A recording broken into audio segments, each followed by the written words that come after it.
সময় লাগবে। আর এটা তো আর সিনেমা না, সিনেমার মতো জলদি জলদি সবকিছু হয়ে যাবে। 1 মাসে যতটুকু আমরা দেখেছি আলহামদুলিল্লাহ, এরকম পরিবর্তন এত তাড়াতাড়ি কেউ করতে পারতো না ডক্টর ইউনূস যেভাবে করছে।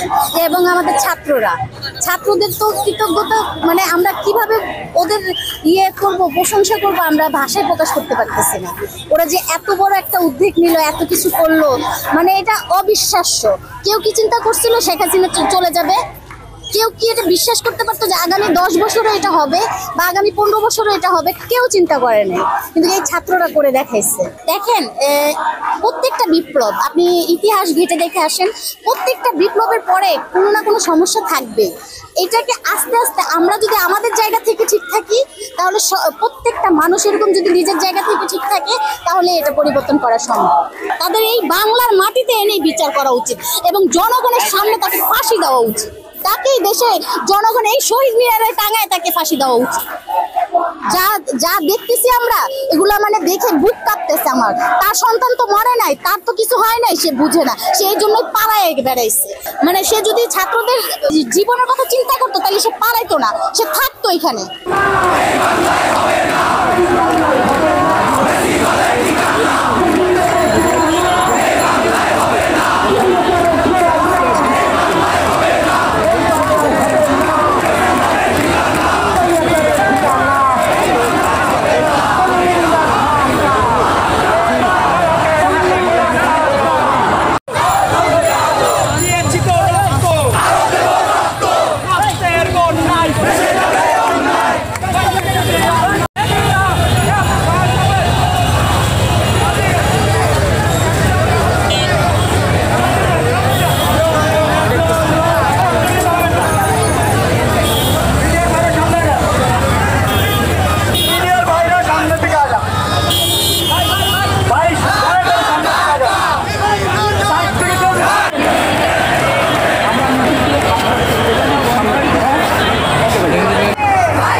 আসলে আমরা এই 1 মাসে কিন্তু আমরা যেসব বিষয়গুলো মাথায় রেখে আমরা এই আন্দোলনটা করেছিলাম, ওটা কিন্তু অনেকাংশে আমরা সফল হয়ে উঠেছি। আমরা কিন্তু দেখছি, যেটা খুব উল্লেখযোগ্যভাবে আমরা দেখতে পাচ্ছি, সেটা হচ্ছে সীমান্তে আমাদের বর্ডার গার্ড যারা আছে, ওদের পারফরমেন্স কিন্তু আগের বারের চেয়ে অনেক বেড়ে গেছে। যেমন ধরেন, সীমান্তে যে ধরনের চোরা চালান হচ্ছে বা যে ধরনের অন্যায় বা খারাপ কাজ যেগুলো সীমান্তে হতো এতদিন, ওগুলো কিন্তু অনেকাংশে কমে গেছে। ওরা কিন্তু সিকিউরিটিটা খুব ভালো মতো এনশিওর করতে পারতেছে।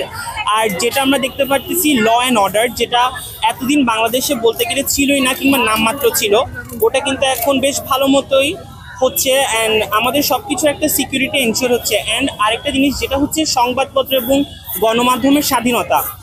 কয়েকদিন আগে কিন্তু ডক্টর ইউনূস বলেছিল, আমাদের এই অন্তর্বর্তীকালীন সরকারের যে সকল ভুল ত্রুটি আছে সেগুলো যেন আমরা ধরিয়ে দিই, তার সামনে যেন সেগুলো আমরা তুলে ধরি। কিন্তু গত 15 বছর আমরা দেখেছি আমাদের এই স্বাধীনতাটুকু ছিল না। সরকারের সুষ্ঠু সমালোচনা করার যে বিষয়টি ছিল, ওটি কিন্তু আমরা গত 15 বছর দেখিনি।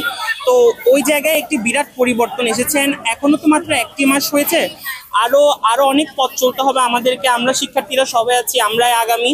তো আমরা চাই যে আমরা সবাই মিলে একসঙ্গে এই দেশটাকে একটু সুন্দর করে গড়বো। এটার জন্য অবশ্যই টাইম লাগবে, 1 মাসে তো এত কিছু সম্ভব না, কিন্তু যদি টাইম দেওয়া হয় দেশ কিন্তু খুব ভালো মতো একটি সুন্দর আগামীর দিকে এগোচ্ছে। আমরা আশা রাখি দেশটা আগামীতে আরো উন্নয়নের শিখরে পৌঁছাবে। হ্যাঁ, বরাবরই আমি একমত। আমি বলবো একটা পয়সার কিন্তু দুইটা দিকই থাকে। হ্যাঁ, যেমন শিক্ষার্থীদের মধ্যে এই যে এতগুলো ছাত্রলীগ ছিল, ওরা কিন্তু শিক্ষার্থী ছিল, ঢাকা বিশ্ববিদ্যালয়ে ঢাকা মেডিকেল বুয়েটের শিক্ষার্থীও কিন্তু এখানে ছিল। তো একটা কয়েনেরই কিন্তু দুইটা দিক থাকে। তো এখন কিন্তু এটা আমাদের অনেক বড় একটা চ্যালেঞ্জ, কিন্তু আমরা হোপফুলি আমরা এটা কভার আপ করতে পারবো। আমরা এটা নিয়ে কাজ করে যাচ্ছি, তো আশা করা যায় এটা আমরা ওভারকাম করতে পারবো।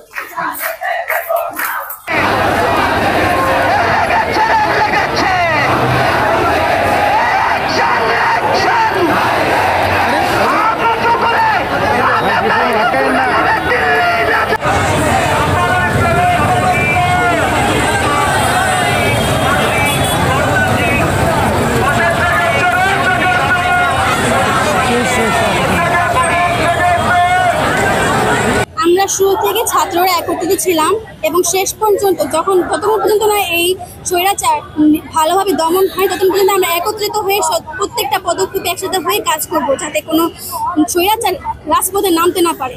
আমরা এই জন্য শুরু থেকে শেষ পর্যন্ত আমরা রাজপথেই থাকতে চাই, মানে থাকতে চাই না। পড়াশোনা আমাদের প্রয়োজন হবে, অবশ্যই আমরা তখন আসবো। হ্যাঁ, আর ছাত্রদের কখনো দমিয়ে রাখতে পারবে নাকি? আমাদের পড়াশোনাও চলবে, যেহেতু আমরা বঞ্চিত করেছি। হ্যাঁ, এই আমাদের মেধার ভিতরে যেহেতু আমাদের পড়াশোনাও চলবে এবং স্বৈরাচার পতনের জন্য আমাদের পদক্ষেপ জারি থাকবে। আলহামদুলিল্লাহ, অনেক কিছু তো আমরা দেখতেই পেরেছি যে মোটামুটি অনেক দূর বা বন্যার পরিস্থিতির কারণে অনেক ক্ষেত্রে অনেক কিছুর মধ্যে মানে সমস্যার সৃষ্টি হয়েছে এবং নানা ধরনের, এমনকি ছাত্রলীগ অথবা আওয়ামী লীগ অনেক সদস্যরা নানাভাবে মানে অন্যান্যভাবে তারা মানে আমাদের উপর আক্রমণ করা অথবা দেশের ক্ষতি করার অনেক চেষ্টা করেছে, কিন্তু ছাত্র সমাজের একত্রিত হওয়ার কারণে তো এই কারণে আমরা আমাদের মানে প্রতিটা ওদের যে মানে উদ্দেশ্য ছিল সেগুলোকে আমরা নষ্ট করতে পেরেছি। এবং আলহামদুলিল্লাহ এখন অবধি আমাদের আন্দোলন জারি থাকবে যতদিন পর্যন্ত আমরা সরকারকে অনেক দাবি দিয়েছি। তো সেই দাবি অনুযায়ী যখন আমাদের এই দাবিগুলো সব পূরণ হবে, তা আমরা ইনশাল্লাহ আশা করছি যে আমাদের দাবিগুলো পূরণ করার মাধ্যমে আমাদের দেশটা একটা সুন্দর দেশে পরিণত হতে পারবে। যে অবশ্যই তাদের হত্যা তো বিচার করতেই হবে, তাদের ফাঁসি চাই, আমরা তাদের ফাঁসি চাই অবশ্যই, যে তাদের যাতে একদম খুঁজে সবাইকে আইডেন্টিফাই করে ঠিকমতো যাতে তাদের বিচার করে তাদের ফাঁসি করা হয়, কারণ তারা আমাদের শত শত ভাইদের মেরেছে এই আন্দোলনের ভিত্তিতে।